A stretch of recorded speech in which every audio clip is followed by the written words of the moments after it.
La Russie se prépare à la guerre future contre l'Occident. Suivez cette analyse détaillée et complète. La route maritime du Nord, bien qu'encore méconnue de nombreuses personnes, devient une nouvelle arme économique au service du désenclavement de la Russie. Ce n'est pas l'Ukraine, mais bien la route maritime du Nord qui deviendra le nouveau terrain d'affrontement entre la Russie et l'Occident. La route maritime du Nord est un passage stratégique reliant l'océan Atlantique à l'océan Pacifique, longeant l'ensemble des côtes arctiques russes. C'est l'itinéraire le plus court pour connecter l'Europe à l'Asie. Entre la promesse d'une ouverture commerciale et les trésors naturels cachés sous la glace, la Russie fait de l'Arctique son nouvel Eldorado et entend l'utiliser comme moyen de pression face à l'Occident. Face à cette situation, la Russie expose de nouvelles armes, non pas des Kalachnikov, des MiG ou des armes hypersoniques, mais bien des brise-glaces puissants. Ces brise-glaces, plus rapides, moins chères et plus efficaces, donneront à la Russie un avantage stratégique considérable sur l'Occident. Parce que le conflit en Ukraine a révélé la véritable pensée de l'Occident qui est la défaite et la destruction de la Russie. C'est pourquoi la Russie a lancé un programme de réarmement pour répondre à tous les défis futurs. Mais pourquoi des brise-glaces? Parce que la route maritime du Nord est entravée par la glace sur les 3/4 de sa partie est. Et pourquoi est-ce un nouveau terrain d'affrontement entre la Russie et l'Occident? Parce que ce passage stratégique, une fois pleinement exploité, pourrait redéfinir les équilibres économiques et géopolitiques mondiaux, renforçant la position de la Russie face à l'Occident. Et la route maritime du Nord représente donc un levier stratégique pour l'Union européenne en matière de commerce, sécurité énergétique, compétitivité et réduction des coûts. Bien qu'elle soit sous le contrôle de la Russie, sa viabilité pour l'Union européenne en fait un acteur clé dans le cadre de l'intégration économique européenne dans le commerce mondial et dans la mise en œuvre des objectifs climatiques. Voici les raisons qui poussent l'Occident à attaquer la Russie sur le terrain de la route maritime du Nord. 1. Réduction des temps de transport. La route maritime du Nord offre un raccourci significatif pour les échanges commerciaux entre l'Europe et l'Asie. Traditionnellement, le trajet entre les deux continents passe par le canal de Suez et la Méditerranée, mais avec la route maritime du Nord, les navires peuvent réduire leur temps de transport de moitié. Ce gain de temps est particulièrement avantageux pour les importations européennes, qui peuvent atteindre l'Europe du Nord beaucoup plus rapidement, ce qui augmente la compétitivité des exportateurs européens sur les marchés mondiaux. 2. Accès direct à l'Asie et à l'Arctique. En utilisant la route maritime du Nord, les pays de l'Union européenne, en particulier ceux situés au nord comme la Norvège, la Suède ou les Pays-Bas, peuvent accéder plus rapidement au marché d'Asie, en contournant les passages traditionnels comme le canal de Suez.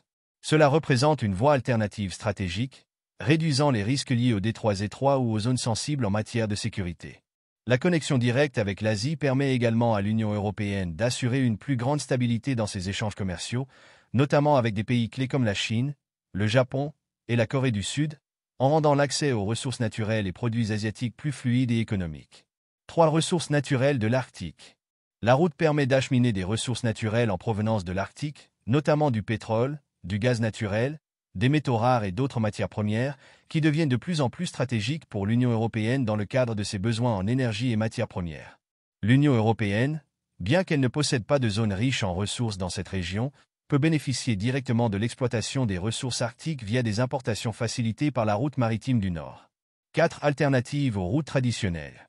La route maritime du Nord est particulièrement intéressante pour l'Union européenne en tant qu'alternative en cas de perturbations majeures dans les routes commerciales traditionnelles. Par exemple, le canal de Suez a connu des fermetures temporaires qui ont impacté gravement le commerce mondial. Le passage par la route maritime du Nord est une route plus sûre et plus fiable, notamment pour les marchandises sensibles en termes de délai de livraison, réduisant ainsi les risques liés aux goulots d'étranglement commerciaux. 5. Réduction des coûts d'importation. Avec une réduction substantielle des distances et des temps de transit, la route maritime du Nord permet des économies sur les coûts de transport. Ces économies peuvent se traduire par une réduction des coûts pour les consommateurs européens et améliorer la rentabilité des exportateurs européens. La logistique européenne pourrait être grandement améliorée grâce à une optimisation des routes maritimes, ce qui permettrait d'abaisser les prix des produits importés, notamment pour les produits électroniques ou les matières premières en provenance de l'Asie. 6. Réduction de l'empreinte carbone. En réduisant la distance parcourue entre l'Asie et l'Europe, la route maritime du Nord pourrait également réduire l'empreinte carbone du transport maritime. Cela s'inscrit dans les efforts de l'UE pour atteindre ses objectifs climatiques, notamment la réduction des émissions de CO2 dans le secteur du transport. Comparée aux routes traditionnelles, la route maritime du Nord pourrait être un moyen de renforcer la durabilité du commerce international tout en contribuant à l'initiative européenne en matière de réduction des gaz à effet de serre.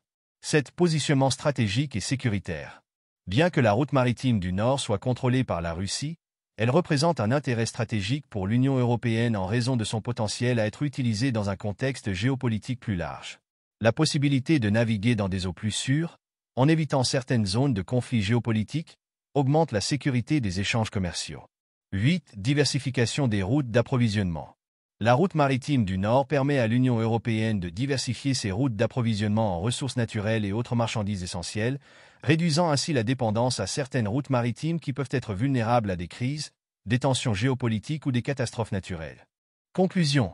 L'importance croissante de la route maritime du Nord pour la Russie, en particulier en ce qui concerne l'exploitation des ressources naturelles dans les territoires nordiques, l'amélioration des liaisons intérieures du pays et le développement d'une connectivité mondiale.